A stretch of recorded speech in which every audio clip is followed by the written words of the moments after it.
My name's Liz. I'm a change and growth consultant for Underpin Consultants. We do a live stream every Wednesday, which is not Wednesday. I'm aware of that. It's Thursday. I had a client meeting yesterday, so we switched it to Thursday. One of the things that we get asked quite a lot, and actually we've been asked this week for, is how does Underpin Consultants approach consulting? When we come in and we do a project, whether that be looking at a company or looking at a public sector organisation, how do we actually, what's it like? What's the experience? What kind of rules do we follow? And one thing we've put together over the last couple of years is a consultant's code. And so what we want to do today is to have a look and see how we come into a business, what rules are we following, what do we like to do, what do we like to say, how do we like to work? Because an important thing to know about consultants is not every consultant is right for you. There are lots of different ways of seeing a business. There are lots of ways of running a business. And so having a consultant who comes in with a very particular mindset and wants to do something in a certain way that doesn't match your feelings, your thoughts, your ethics, your values, not a particularly good way of growing a business or changing something within your business. You need to have someone who can help you as much as they can. And so having a good emotional fit, a good values fit is always really important. So this is our values fit. And what I'm going to do with this is actually, I'm going to package this up. I'm going to put it on our website. And I'm also going to send it to a couple of clients who have been interested in the way that we approach things. And it's good for you as a company or you as an organization to do something similar, to kind of have something written down or on video or however you want to have it that kind of says who you are, what you stand for, and what you want to do. So we call it our consultants code. This is something we like all of our consultants or people that we're working with or people that are working on behalf of Underpin Consultants to follow. And this actually goes in all of our quotes. It's on our website, it's in any of our kind of documentation, because we want people to know and understand very much up front who we are and how we like to work. So let's go through it and see what we can learn about Underpin and see whether we're the right fit for your company. So our mission, and we are a mission-based and mission-led consultancy. What that means is that we believe that having an overriding purpose within the business that everyone can understand and latch onto, and it helps them understand why they're doing the things that they're doing. And so as a consultancy, what we want is we want to be able to have a situation where we are living the same kind of business consultancy that we're actually promoting. So we have a mission. Our consultant's mission is to build organizations that deliver growth and provide for everyone. So that pulls in a couple of real things there. First, we have a mission. We want to build organizations. So we're not looking at things like administration or shutting down a business. We want to build organizations. We chose the word organization because it includes both private companies and public sector organizations and charities. So it's not just businesses, it's organizations. And that can be charitable organizations, that can be football clubs. We've worked with American football clubs and other sports teams. We want to deliver growth. So we want companies that are wanting to be better, wanting to do more. That doesn't necessarily mean financial growth. That can be providing more services to people. That can be having growth could be actually, I want to spend more time with my family. However we define growth is important. And we want to provide for everyone. So we're interested in inclusivity, we're interested in equity, we're interested in making sure that everybody in the company is heard. And so that can be something that can be quite difficult for people to get their heads around in the first instance, is when I come in for a consultant, I want to speak to the apprentices, I want to speak to the managers, I want to speak to finance, I want to speak to HR, I also want to speak to the management. But I'll speak to the management first, and then I'll go and find out what the company's problems, what their challenges, what their successes, what their, do a SWOT analysis, whatever analyses we want to do. do questionnaires, all of that kind of stuff. But actually, we will be speaking to everybody because we believe, and we'll say this in more as we go along, that we want to provide a good charity for everybody. That includes customers, that includes users, that includes stakeholders, board members, everybody, it includes society as a whole. That's the way that we like to work. So we're not just working on behalf of the owners of the company or the owners of the organization. We want to provide for everybody. And if you do, great. If not, then we might not be the right people for you, and that's okay. We believe that the best solution to an organization's challenges come from the people who work within it. So we don't, as underpin consultants, we don't have an overriding methodology. So if you think of a big organization like McKinsey or Deloitte, they have a very particular way of doing things. And so when you hire a McKinsey consultant, you're getting a McKinsey solution. And that's fine if that's what you want. Underpin consultants, as we've just mentioned, want to speak to everybody. And so what we're looking for when we do that is we're looking for the challenges that the company is facing. And usually the staff and the users and the board members and the management can tell us, in so many words, and it's about us listening as consultants, what those challenges are. But also, my question is always, well, that's a great problem you've brought us, but what solutions do you have for the problem? Working in this job for 2 or 3 years, how would you solve this problem? Give people agency. That's what we like to do. And that comes from a management perspective, and that comes from an employee perspective as well. So when we say, we as a consultant, we come in and our main plan is to listen, to understand, and then to provide recommendations. So that's what we do. And that's different to what some consultants do.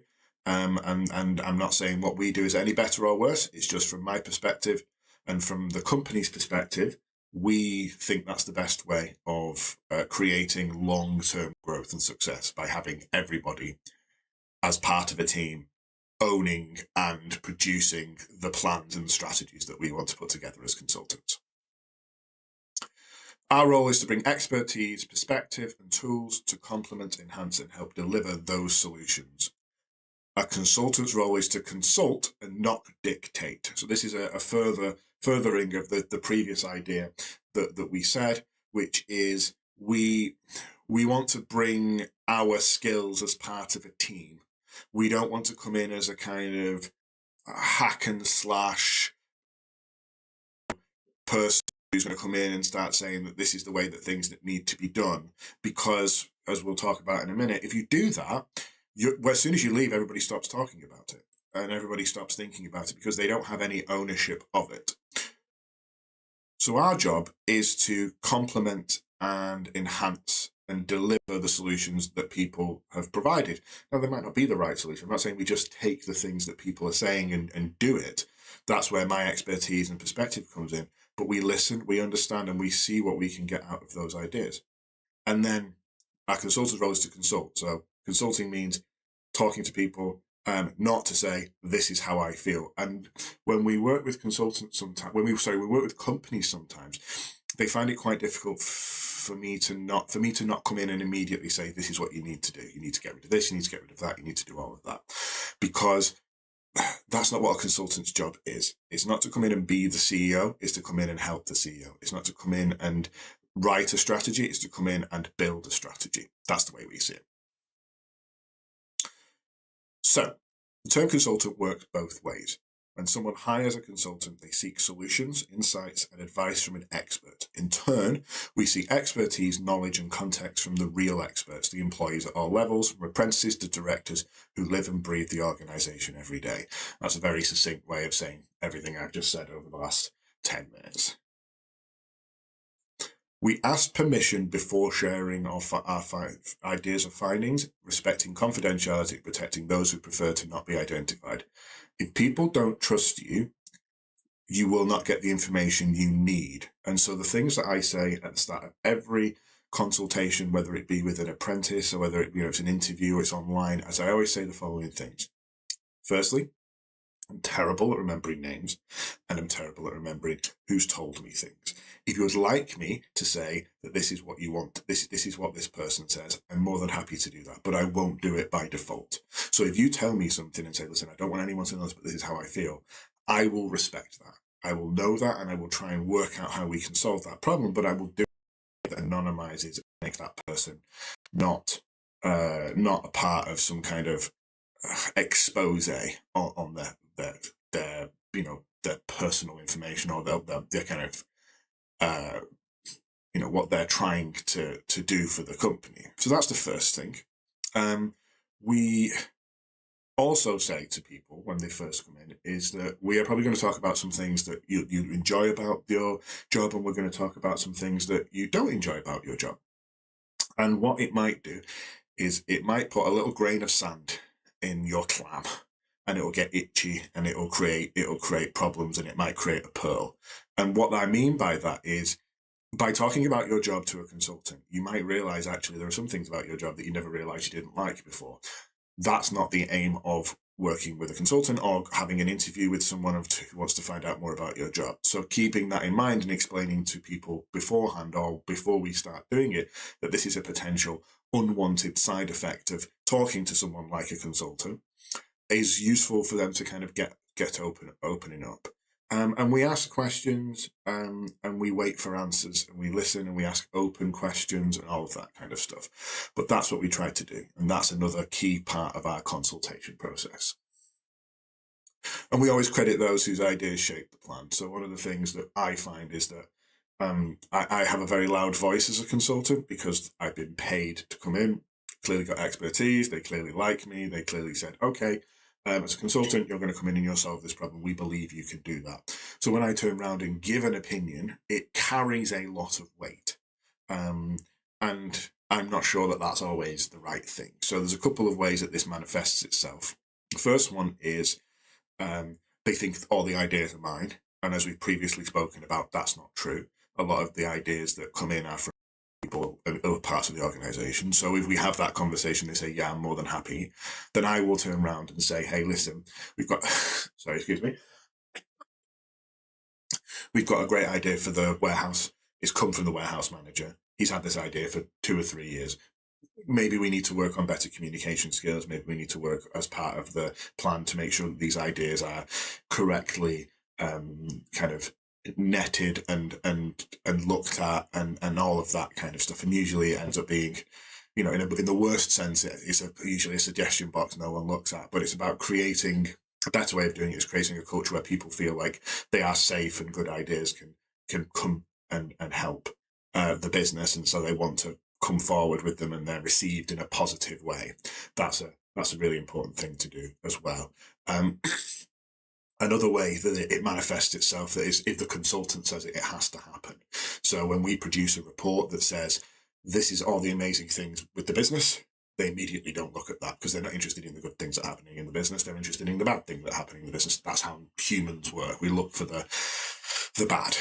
So when they see that bad thing and they see my recommendation, it says, why don't we try this, this, or this? They see that as some kind of lightning bolt from God. And it's not. And so what we usually do is, once we've done a report and it's been read, we will send out a questionnaire that has statements like, I believe that this company is in a good position. Or, sorry, this company is in a good position. Do you strongly agree? Do you strongly disagree? I believe the research and development department does a good job. I strongly agree. I strongly disagree. And what that does is that kind of hopefully removes the feeling that this is some sort of Bible, that this is some sort of handed down from upon high. And actually, this is something that we can agree and disagree on. And then we usually have a management strategy where we turn around and say, okay, this is the plan. What are your concerns? This is where we differ from a management perspective. Let's work out how we can come together on a management plan. And once we have an idea of what the management structure is going to look like, and we've implemented that, then we implement the rest of it with the knowledge that we've already gone and collected all the good ideas, and we know where the challenges are within the company. That's an important thing for us as well.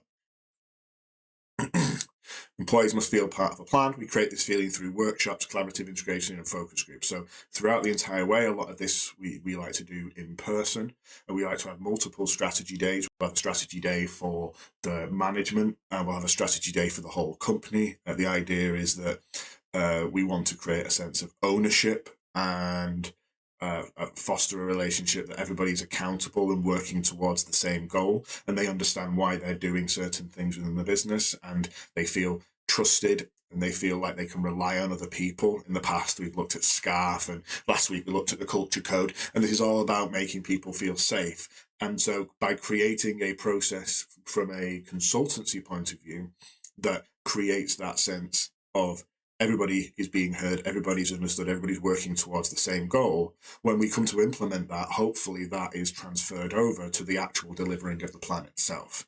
Because we believe that it's the right way to do it. We believe that it reduces staff turnover and increases profits, but we have to live it. And if we don't live it, we don't live it. So we need to make sure that people see that we are using the same methodology and the same plan in our business as a consultancy and in our consultancy process that they're going to be using. So we're showing them that, we walk the walk and we talk the talk. And so workshops, integration, focus groups, all of that kind of stuff, we love doing those things. A fixed term with the goal of making ourselves redundant. Ensure the organisation can carry the plan forward independently. I shouldn't be long-term the kind of person who is there for years and years and years. A consultant comes in, their job is to set up a method and a plan and a strategy to allow the company itself to move forward. Will I come back in when things have changed, when they want to have a look at a different department, or they're growing really well and they want to improve? Yes, but the idea is that I should not be the CEO. Be there long term. You shouldn't be relying on me. If you're relying on me, then I've not done my job properly, and all of the other stuff that we've said so far. So,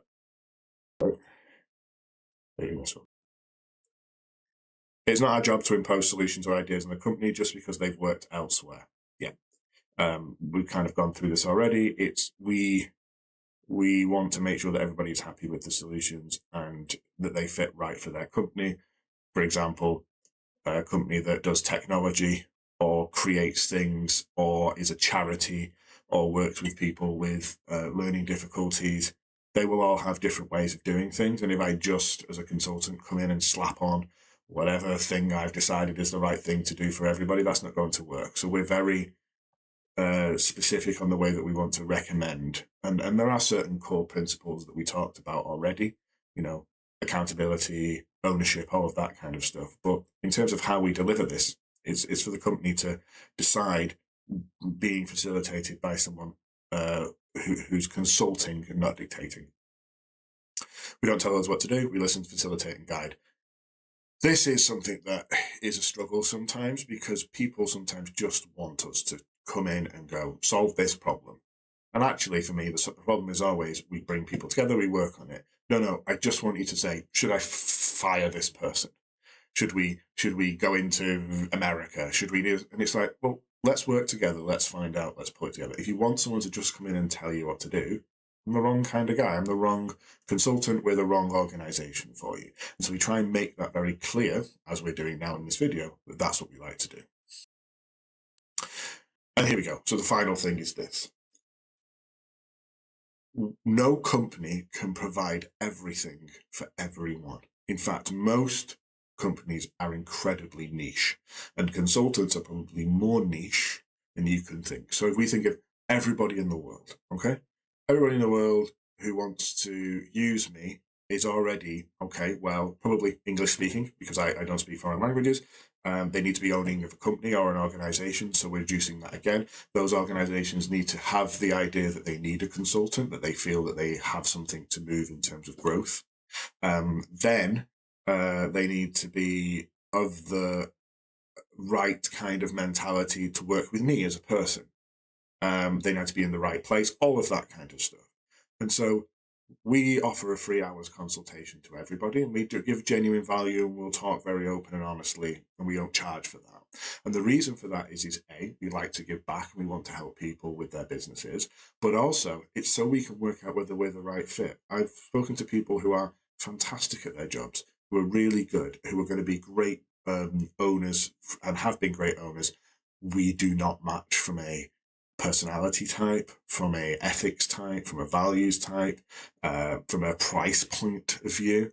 And so me knowing that in the first hour, and that's one of my key skills, me understanding that I'm not the right person for the job and telling them that, and then having a network of people I can pass you on to, that's a benefit for me and that's a benefit for them because it wastes none of their time but an hour, and it wastes none of my time but an hour, and it wastes no one's money. It allows me to maintain my reputation, maintain my values, maintain everything. And so that's what we do. So that's our consultant's code. We haven't broken it yet. And one of the things we like to do when we're consulting is try and break things.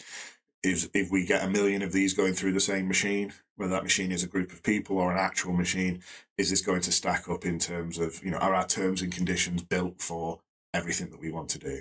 If they are, great. If they're not, do they need to be? And the answer might be no, they don't need to be. We're never going to get this many people through. We're always going to only ever have X number of clients at a time. So we don't need this big CRM system, ERP system, whatever system we want to manage all of these customers. So that's what we do. I hope you found this useful. I certainly have. I'm looking forward to properly editing this and sending it on to the clients. If you have any questions, any concerns, anything you want me to ask or answer in future live streams, please do let me know. I hope you have a great week, and we'll see you again.